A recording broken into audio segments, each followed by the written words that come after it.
came to the jailhouse and said that my son was in Shands Hospital, gunshot wound. Until that time, I didn't even realize that he was actually shot.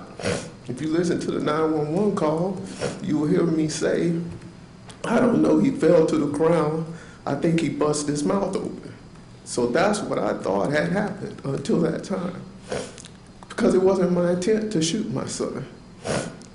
After the shot was fired, or once, what I said was that I had the gun and that something hit the back of my hand, which caused me to pull the trigger, which is, my opinion, is exactly what happened. But I also stated that I pulled the gun down and backed up, trying to get away from him swinging at me.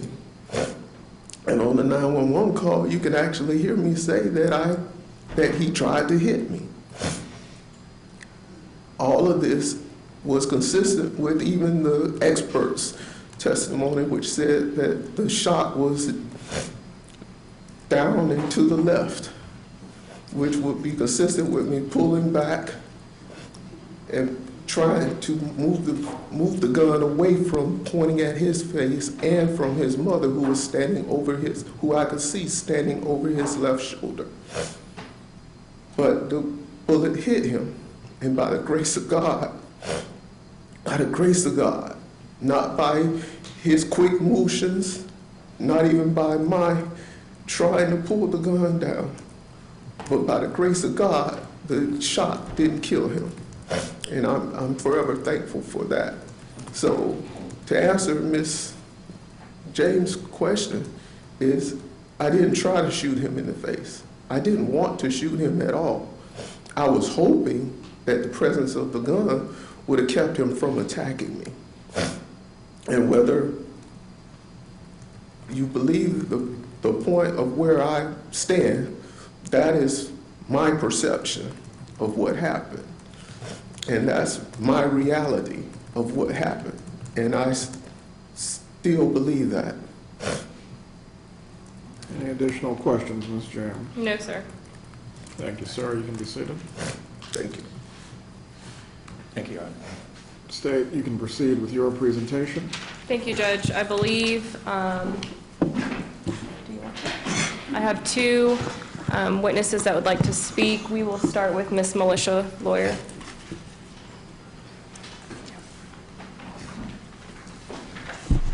Just take your time, okay? Good afternoon, ma'am. Hello. Nice Militia Giles lawyer. On January 3rd, 2019, my whole way of life changed. And my husband of 27 and a half years shot our son.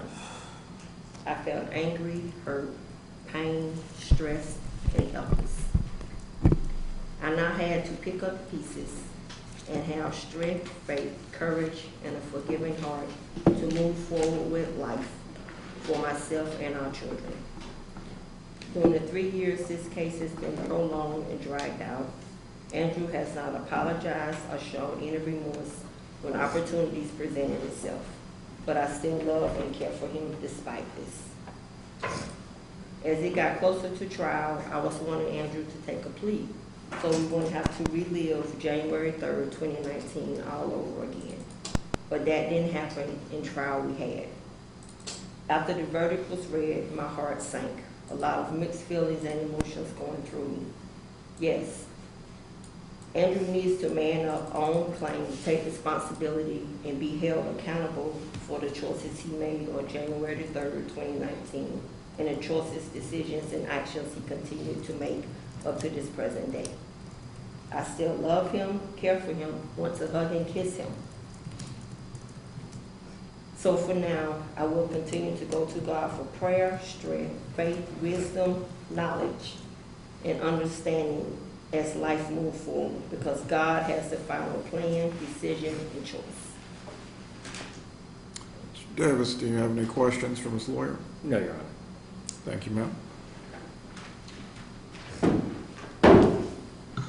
Ms. James, you can call your next witness. AJ, lawyer.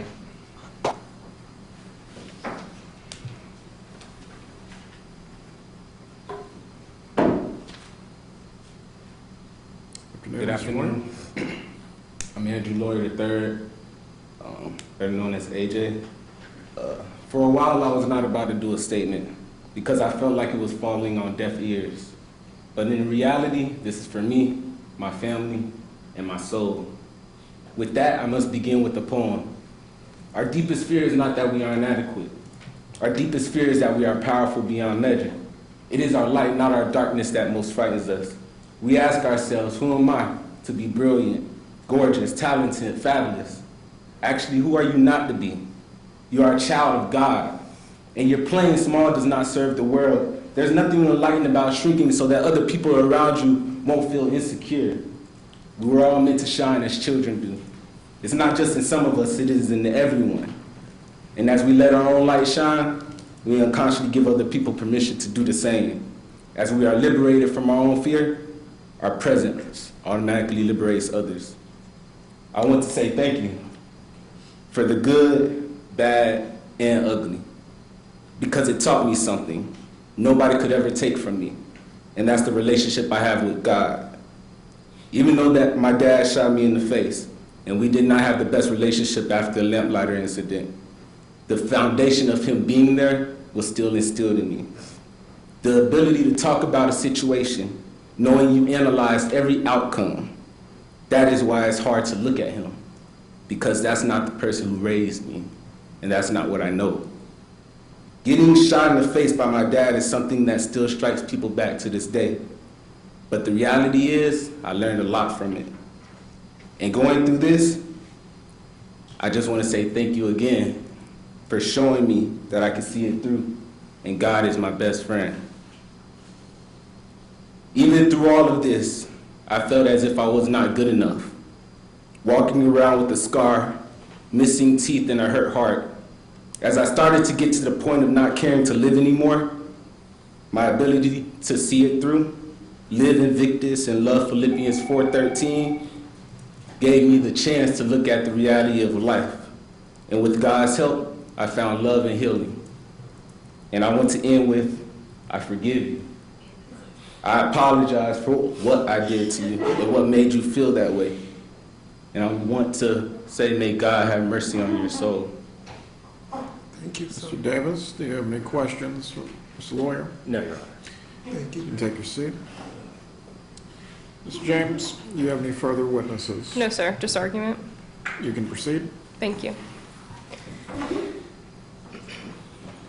So the first thing that I want to say, Judge, is a lot of the testimony we heard today were people that were here for the defendant, some of which saying that they were proud of him, that he just made a mistake, that he is a good person,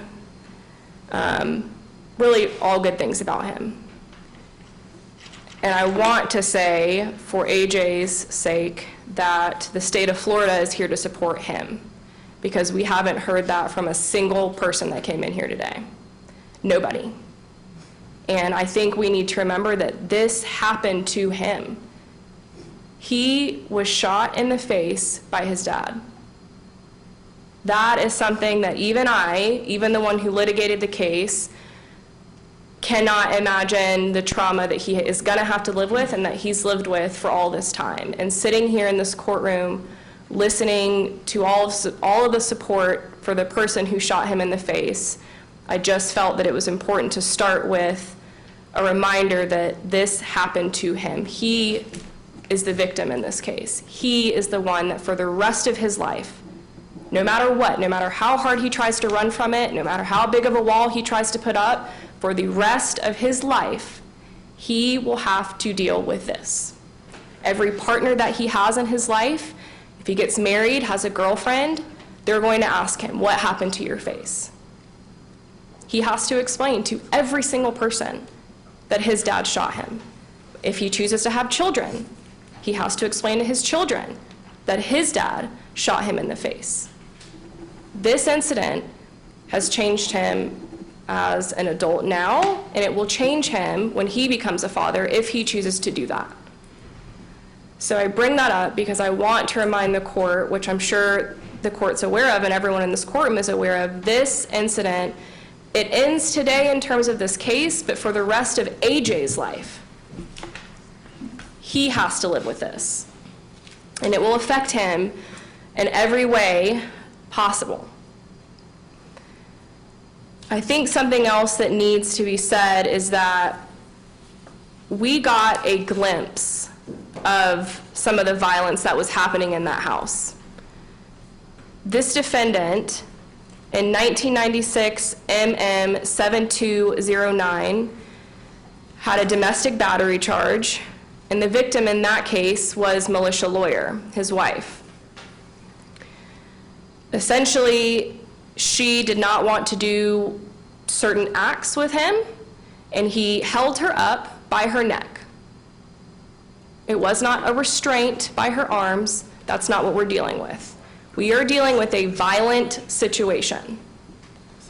He got diversion, 30 hours in jail work camp.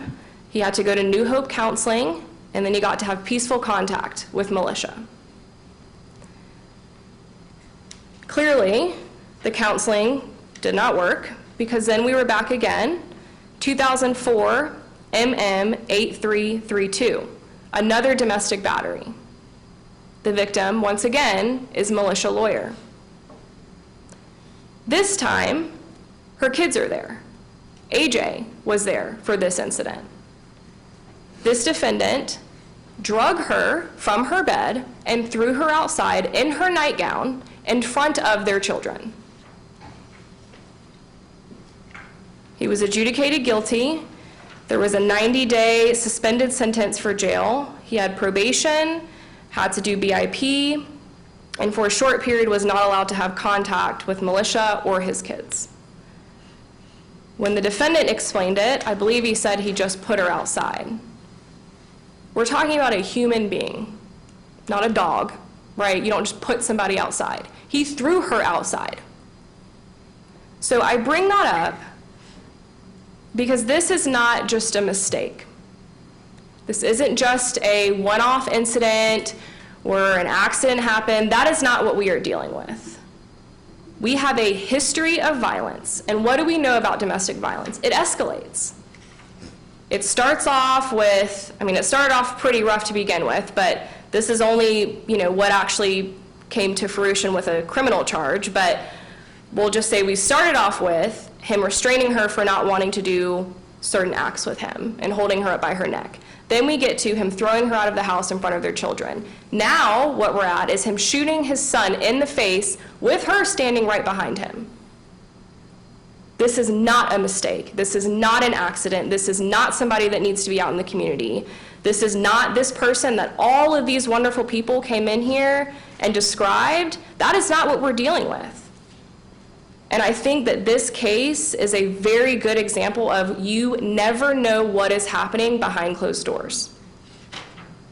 Because when you look at the past violence and then you look at this case and then you look at who they're describing, they're two different people.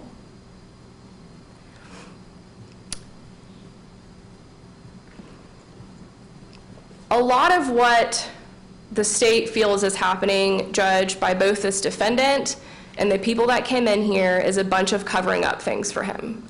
A bunch of putting stuff on top, putting a Band-Aid on it, he's fine, it was a mistake, it's okay. No. This is domestic violence, and it has gotten to the point where somebody almost died.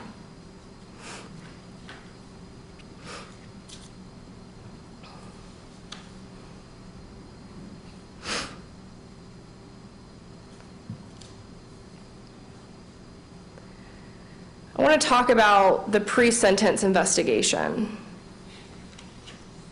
So I expected that there was going to have to be some type of explanation for his behavior with that investigator being there, because when you look at the facts of this case, it is beyond words why one would be nonchalant, yawning, bored, not showing any remorse, knowing that you could get life in prison for this. I hear what the defense is saying, that they told him not to make a statement, and that's fine. Plenty of defendants don't make statements, and they just respectfully say, I'm not going to make a statement, my lawyers ask that I reserve that for sentencing. That's not what we're dealing with here. Again, we have more, covering it up for him. We know exactly the type of person that we're dealing with, and I appreciate all of these people for taking time out of their day and coming here, but we know, we saw him in trial, we saw his outbursts in court, throwing temper tantrums at the table, refusing to respond to the court, putting his headphones in a courtroom for a trial where he shot his son and attempted to kill him. We know what kind of person we are dealing with, and I think that that cannot be ignored. And that came out in the pre-sentence investigation. Militia said it in her statement. He has never shown remorse. Never. Obviously, he has no obligation to take a plea deal. He doesn't have to do that, and that's fine. But when we got to jury selection, I remember this court asking him if he was ready to proceed to trial. Simple yes or no. But his response was, with a smirk on his face, I've been ready for trial since January 11th. Since this happened, I've been ready for trial. Why do I bring that up? Because I remember thinking in my head, his child was shot in the face by him, and there was still no remorse, no accountability, just nothing, just a smirk on his face as if this was some type of game, some type of system that he could play. When he got on the stand and gave his testimony, the jury completely rejected everything that he said. He was found guilty of attempting to murder his son. It was not an accident. It was not I didn't intend to pick up the gun and I didn't know. Yes, he did. And the jury agreed with that, and that was shown through their verdict.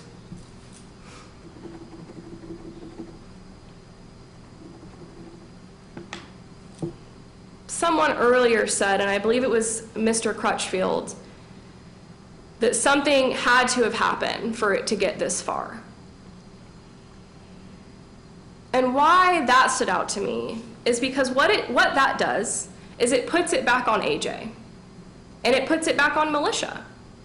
It puts all of this back on them as if they are the ones who made the choice.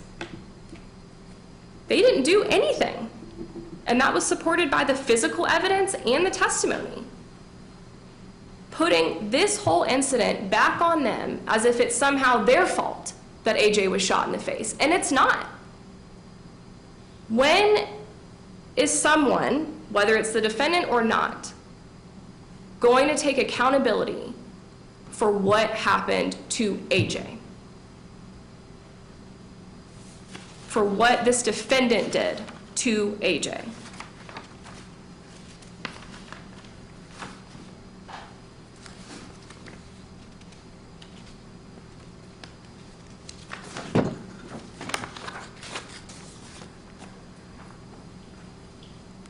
If I could just have one moment, Judge. Take your time.